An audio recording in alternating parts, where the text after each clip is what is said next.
అది నమ్మిన వారు చప్పట్లు కూడా దేవుడు నామని మహిమపడతాం. హల్లెలూయా శబ్దం గంభీరంగా హల్లెలూయా చెప్పాలి. ఒక ధైర్యంగా చేస్తాను. హల్లెలూయా. అందుకే మనకి బీపీలు, షుగర్లు, థైరాయిడ్లు, జబ్బులు అన్నీ వచ్చేస్తున్నాయి. హల్లెలూయా. ఏమండి మన ఇంట్లో ఏం మండాలండి చెప్పండి అందరు గట్టిగా. ఏంటి బలిపీఠం అంటే? దైవజనులు చెప్తున్నారు, మరి యొక్క మందిరంలో పాదపీఠం, ఆ యొక్క బలిపీఠం లాగా ఉంటుంది చూసారా, డయాస్. మేము చెప్తున్న డయాస్ దీనికి సాదృశ్యం, లేకపోతే దీనికి సాదృశ్యం. రెండోది హృదయం, మూడోది బలిపీఠం. అంటే చెప్పండి, గమనించుకోండి, మీ హృదయంలోని ఎప్పుడు కూడా ప్రార్థనా ధూపం వేస్తూనే ఉండాలి. మీ ఇంట్లో మోకరించి మొట్టమొదటి బలిపీఠం ఎవరంటే మీరే. వ్యక్తిగతంగా మీకు మీరు మోకరించి ప్రార్థించడం, కూర్చొని ప్రార్థించడం, నీ గదిలోకి వెళ్ళి తలుపు వేసుకొని నీ సంగతులన్నీ దేవుడితో ప్రతిరోజు చెప్పటమే మొట్టమొదట నీ దీపం వెలిగించుకున్న వాళ్ళు అవుతాం.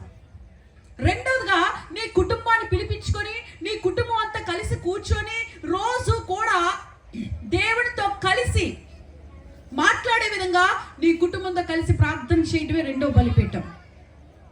మూడో బలిపీఠం ఏంటంటే, నీవు మందిరంలోకి వచ్చి నీకు నువ్వుగా ప్రార్థన చేసుకుంటూ సంఘముతో, సేవకులతో, నెక్స్ట్ మాట ఏంటంటే విశ్వాసులతో కలిసి ప్రార్థన చేయటం మూడో బలిపీఠం. ఎంతమందికి అర్థమైంది బలిపీఠాలు అంటే ప్రార్థనలోని విధానాల్ని, రకాలని డివైడ్ చేసి ఒక బలిపీఠంగా నిర్మించుకొని ఆ బలిపీఠానికి మీరు ప్రార్థన చేసినట్లయితే ఆ బలిపీఠం లాంటి పరిస్థితి కలిగి ఏర్పాటు చేసుకొని దేవుడికి ప్రార్థన చేస్తే ఆ బలిపీఠం నిత్యం మండుతూ ఉంటే నేను చెప్తున్నాను, నిన్ను మండించేది మాడిపోయిపోతుంది అంటే గట్టిగా చెప్పలు కూడా దేవుడు నామమున మహిమపడదాం. నిన్ను మండించే పరిస్థితి ఏదైతే ఉందో అది మారిపోద్ది అంతే. నీవు ఎప్పుడైతే మంటతో, దేవుని యొక్క ఆత్మ మంటతో నీవు ఉంటావో. సో ఈరోజు నీకుందా భారం?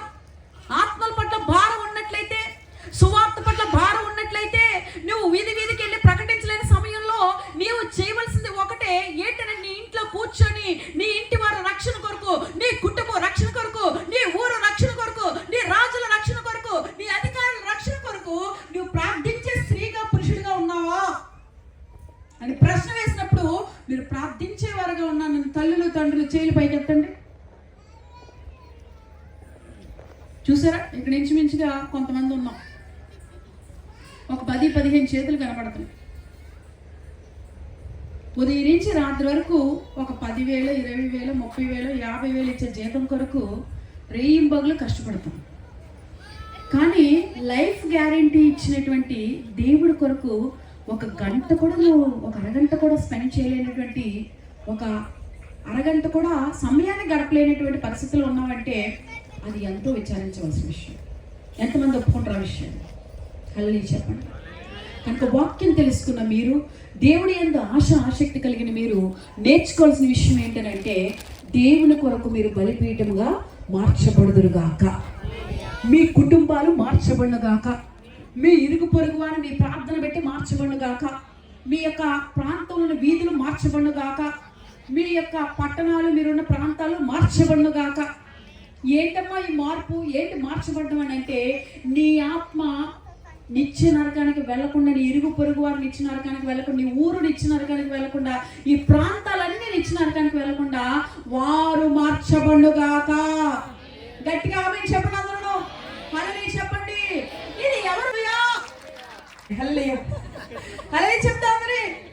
కనుక ప్రియులారా, బైబిల్ వాక్యం ఏమైనా సెలవిస్తున్నారంటే, మీరందరూ కూడా దయచేసి యేసు నామములో చెప్తున్నాను, ఈ రోజు మనకి దైవజనుల ద్వారా మొట్టమొదటి మీటింగ్ లో ఇచ్చినటువంటి అనౌన్స్మెంట్ ఏంటంటే, మనం ఈ డిసెంబర్ ఎండింగ్ లో చేసేది మెయిన్ మీటింగ్ కాబట్టి, ఫస్ట్ మీటింగ్ గా చేసాం కాబట్టి, జాలపేట ప్రాంతంలో ఫస్ట్ మీటింగ్ పెట్టాం కాబట్టి, ఆయన ఇచ్చే మాట ఏంటంటే, మీ అందరికీ కూడా మిమ్మల్ని దేవుడు గొప్పగా ఆశీర్వదించబోతున్నాడు. మీరు చేయవలసింది అంటే మార్పు చెందాలి. ఏ మార్పు చెందాలి ఏమనంటే, నీ ఇంటిలో బలిపీఠం ఉండాలి, నీ హృదయంలో బలిపీఠం ఉండాలి, నీ సంఘంలో బలిపీఠం ఉండాలి, నువ్వు విశ్వాసంతో, సేవకులతో బలిపీఠం కట్టుకునేవారుగా ఉండాలి, నీకు నువ్వు బలిపీఠం కట్టుకునేవారుగా ఉండాలి, నీ కుటుంబంతో బలిపీఠం కట్టేవారుగా ఉండాలి. అప్పుడు నీ దేశము, నీ రాష్ట్రము, నీ ప్రజలు, నీ ఉరుగు పొరుగు వారు అందరూ నిన్ను పెట్టి గొప్ప దీవెన పొందబోతున్నారంట.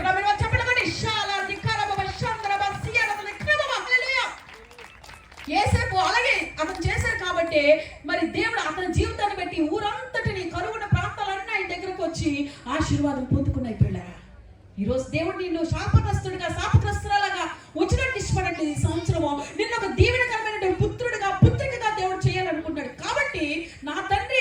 ఆశీర్వాద పుత్రుడు కాబట్టి మనం కూడా ఆశీర్వాద పుత్రుడు వల్ల పుత్రిక వల్ల ఉండాలంటే నీవు చేయవలసిందంటే ఈ రోజు thank you Jesus, thank you Jesus. ప్రార్థన చేసుకున్నప్పుడు ఓ రావా శ్రీమలంది కరబా దేవా, నా ఇంట్లో బలిపీఠం లేదు ఈరోజు నాతో మాట్లాడు ప్రభు. ప్రతి ఒక్కరు ఏడ్చి అంగలార్చి దేవుడు ప్రభు, నా ఊరి కోసం, నా ప్రజల కోసం, నాయన నా రాష్ట్రం కోసం, నా కరబా నంది అరబా కోరబా సీమ కోరబా ఈ కోరబా నంది అరబా షందరబా సియా కోషమా.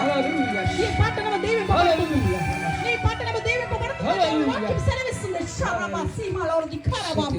ఓ థాంక్ యూ హోలీ స్పిరిట్, నీకు వందనాలు ప్రభువా. ఈ ప్రాంతము మార్చబడుతుందని చెప్తున్నావు దేవా. Thank you Holy Spirit. ఓ దేవా, ఇక్కడ కొంతమంది తాగబోతుందని చెప్తున్నావు.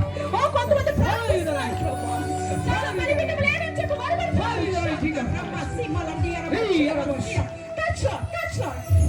శక్తులారా ఈ బిడ్డలు విడిచి ఇప్పుడే యేసు నామమున బయటికి పోవుగా బయటికి వదలాలి. ఓ చిల్లక శక్తులారా యేసు నామమున బిడ్డలు విడిచి బయటికి పోవుగా బయటికి వదలాలి. ఓ ప్రాపా సీమలని కరబవ శరబస్య. హల్లెలూయా, హల్లెలూయా. ఓ చాలా మందిలో కైని తినాలి అంటుంది. పరిశుద్ధాత్మ దేవుడు నీతో సూటిగా మాట్లాడతాడు. 20 రోజుల నుంచి కైని విడిచిపెట్టవస్తుంది. ఓ పరిశుద్ధాత్మ నీతో మాట్లాడుతున్నాడు. నిన్ను స్వస్థపరచబోతున్నాడు. నీలో మార్పు కావాలని చూస్తున్నాడు. షకరబా సీమలని కరబవ శరబస్య. ఓ ప్రతి ప్రాణాత్మ శక్తులారా యేసుని బిడ్డలు విడిచి బయటికి పోవాలని చెప్పిస్తాడు. పాతాళాలకు పోవాలని చెప్పిస్తాడు. షరబా సీకరని కరబవ. ఓ షబా, ప్రతి చెడు కూడా ఊరిని విడిచి వెళ్ళిపోను గాక. ప్రతి దేవుని ప్రాంతం మీదకి వచ్చిన గాక. మా పెద్దల మీదకి వచ్చిన గాక. మా సంఘం మీదకి వచ్చిన గాక. మా జాలల మీదకి వచ్చిన గాక. నాయనా షబా రబా సీమలని కరబవ శరబస్య. అందరి మీదకి అందరి మీదకి దీవెన వచ్చిన గాక. నీ దీవెన వచ్చిన గాక. దేవుని దాసుల మీదకి నీ దీవెన వచ్చిన గాక. ఓ రబా సీమలని కరబవ శరబస్య. హోలీ స్పిరిట్ నీకు వందనాలు. ఈ ఆత్మని బిడ్డను తాకు. Every sickness, touch with the anointing. Every sickness, touch with the anointing. Every sickness, touch with the anointing. Thank you force కడుపులో ప్రాంతంలో శక్తులు ఖరీదు షాబా రాబా